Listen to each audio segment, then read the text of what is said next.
আপনারা কখনো লাশ গোসল করাইছেন? মানুষ যখন মারা যায় তখন তাকে দাফন করার আগে বেশ কিছু কাজ করতে হয়, অনেকগুলো নিয়ম আছে। তার মধ্যে একটা কাজ হলো মৃতদেহকে গোসল করানো, এবং এই গোসল করানোর কিছু নির্দিষ্ট নিয়ম আছে। যেমন মনে করেন, লাশকে বসাতে হয়, পাশ ফিরাতে হয়, তারপর লাশের পেটে চাপ দিতে হয় আস্তে আস্তে, যাতে করে তার দেহের ভেতরে যে ময়লা আবর্জনা আছে সেটা যেন বের হয়ে যায়। যে ময়লা আবর্জনা আমাদের সবার দেহের মধ্যেই আছে। এবং যারা অনেক লাশ গোসল করাইছে তাদের সাথে কথা বললে আপনি অনেক কথা শুনবেন। যেমন ধরেন, অনেক মানুষ মারা যায় পেটের অসুখ নিয়ে, অনেক মানুষ মারা যায় লিভারের সমস্যা থাকে, পাকস্থলীর সমস্যা থাকে, ক্যান্সারের সমস্যা থাকে।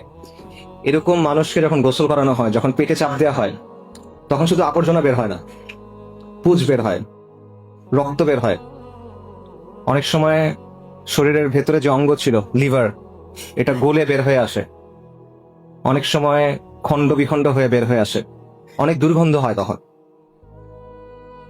আমরা মৃত্যু জিনিসটাকে অনেক পবিত্রতা দেওয়ার চেষ্টা করি। বিশেষ করে মৃত মানুষকে, আসলে মৃত্যু না, মৃত মানুষকে আমরা সম্মানিত করার চেষ্টা করি, তার উপর একটা পবিত্রতা দেওয়ার চেষ্টা করি। বিশেষ করে সেই মানুষটা যদি বিখ্যাত কোনো মানুষ হয়, নামি দামি কোনো মানুষ হয়, ক্ষমতাবান কোনো মানুষ হয়, কোনো নেতা হয়, তখন আমরা এটাকে অনেক সম্মানজনক কিছু একটা হিসেবে দেখানোর চেষ্টা করি। কিন্তু আপনি যদি ওই মানুষটাকে যখন গোসল করানো হচ্ছিল তখন দেখতেন, তখন আপনার কাছে মনে হবে না যে এই বিষয়টা সম্মানজনক, আপনার তখন করুণা হবে তার জন্য। মানুষ দুনিয়াতে নিজেকে অনেকভাবে উপস্থাপন করে। আমরা নিজেদেরকে অনেক বড় কিছু হিসেবে দেখাই, আমরা নিজেদেরকে অনেক সম্মানিত কিছু হিসেবে দেখাই, আমরা নিজেদেরকে অনেক পবিত্র কিছু হিসেবে দেখাই। আমরা আমাদের চারপাশে একটা খোলস তৈরি করি, কিন্তু মৃত্যু এই সবগুলা খোলস সরায় দেয়। আমাদের যত পোশাক আছে, যত আবরণ আছে, যত অলংকার আছে, যত সাজসজ্জা আছে, সবকিছু মৃত্যু সরায় ফেলে এবং আপনাকে দুনিয়ার সামনে একদম উন্মুক্ত করে দেয়। কিন্তু এই বিষয়টা আমরা মাথায় রাখি না। আমরা দুনিয়ার জন্য ক্রমাগত ছুটতে থাকি, দুনিয়ার জন্য ক্রমাগত ফিকির করি, দুনিয়ার জন্য ক্রমাগত কাজ করি।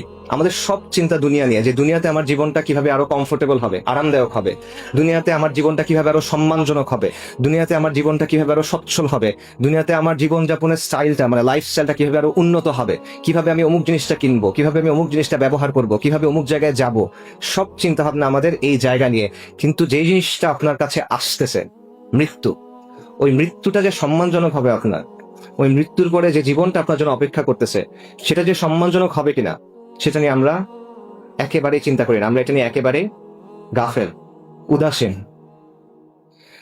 একজন মহান তাবেঈ ছিলেন সুফিয়ান আস-সাওরী রাহিমাহুল্লাহ, সাহাবাদের ছাত্র। ওনাকে বলা হতো আমিরুল মুমিনিন ফিল হাদিস। হাদিসের ব্যাপারে বিশাল জ্ঞান রাখতেন। ওনাকে একজন এসে প্রশ্ন করছে, ইয়া আবু আব্দুল্লাহ, ওনার কুনি আবু আব্দুল্লাহ, দুনিয়ার জন্য কিভাবে প্রস্তুতি নিব বলেন, আখিরাতের জন্য কিভাবে প্রস্তুতি নিব বলেন। সুফিয়ান সাওরী বলছেন, দুনিয়াতে যে পরিমাণ সময় থাকবা সেটা অনুযায়ী দুনিয়ার জন্য কাজ করো, আখিরাতে যে পরিমাণ সময় থাকবা সেটা অনুযায়ী আখিরাতের জন্য কাজ করো। দুনিয়াতে কতদিন থাকবেন বলেন? 80 বছর সর্বোচ্চ, 100 বছর, 120 বছর সর্বোচ্চ, নাকি? আখিরাতে কতদিন থাকবেন? 1000 বছর, 10,000 বছর, 1,00,000 বছর, চিরন্তন, চিরস্থায়ী, খালিদিনা ফিহা আবাদা। দুনিয়ার জীবন হলো ক্ষণস্থায়ী, আখিরাতের জীবন হলো চিরস্থায়ী। কিন্তু আমরা আখিরাতের জীবনটা নিয়ে চিন্তা করি না। আল্লাহ সুবহানাহু ওয়া তাআলা কোরআনে বলছেন, কুল্লু নাফসিন যায়িকাতুল মাউত, নিশ্চয়ই প্রত্যেক জীবকে মৃত্যুর স্বাদ আস্বাদন করতে হবে। ওয়া ইন্নামা তুওয়াফফুনা উজুরাকুম ইয়াউমাল কিয়ামা, এবং কিয়ামতের দিন তোমাদেরকে তোমাদের যে প্রতিফল, যে কর্মফল, সেটা পরিপূর্ণভাবে বুঝাই দেওয়া হবে। ফামান যুহজিহা আনিন নারি ওয়া উদখিলাল জান্নাতা ফাকাদ ফাজ, যাকে আগুন থেকে রক্ষা করা হবে এবং জান্নাতে প্রবেশ করানো হবে, সে হলো সফল। ওয়ামাল হায়াতুদ দুনিয়া ইল্লা মাতাউল গুরুর, এই দুনিয়ার জীবন হলো ছলনাময় ভোগ, ছলনা, প্রতারণাময় একটা ভোগ, এটা ছাড়া আর কিছুই না। সূরা আলে ইমরানের আয়াত। এই একটা আয়াতে আল্লাহ আযজা ওয়া জাল্লা আমাদের এই দুনিয়ার সব বাস্তবতা, সব মৌলিক প্রশ্নের উত্তর দিয়ে দিয়েছেন। যে বিষয় নিয়ে আমাদের এত পেরেশানি, যে বিষয় নিয়ে আমাদের এত ছোটাছুটি, যে বিষয় নিয়ে আমাদের এত চিন্তা, এত কষ্ট, সবকিছুর আসল মূল্যটা কত, এই সবকিছুর পরে কি অপেক্ষা করতেছে, দুনিয়ার সফলতা কি, ব্যর্থতা কি, এরপরে আমাদের জন্য কি অপেক্ষা করতেছে। এবং এর পরের আয়াতে আল্লাহ সুবহানাহু ওয়া তাআলা বলতেছেন, লাতুবলাউন্না ফি আমওয়ালিকুম ওয়া আনফুসিকুম, নিশ্চয়ই তোমাদেরকে তোমাদের জান এবং মালের ব্যাপারে পরীক্ষা করা হবে। দেখেন, আমাদের জীবনের মধ্যে নিশ্চিত জিনিসপত্র কিছু নাই, সবকিছু অনিশ্চিত। যে বিষয়গুলো নিয়ে আপনি সকাল থেকে ঘুমানোর আগ পর্যন্ত চিন্তা করেন, ইভেন ঘুমানোর সময় যেগুলো নিয়ে স্বপ্ন দেখেন, কোনোটার মধ্যে কোনো নিশ্চয়তা নাই।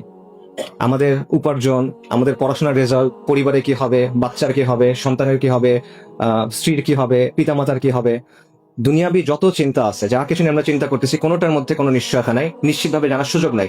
একটা মাত্র জিনিস নিশ্চিত, সেটা হলো মৃত্যু। কিন্তু এই মৃত্যু নিয়ে আমরা চিন্তা করি না। এই জিনিসটা আপনি কিভাবে ব্যাখ্যা করবেন?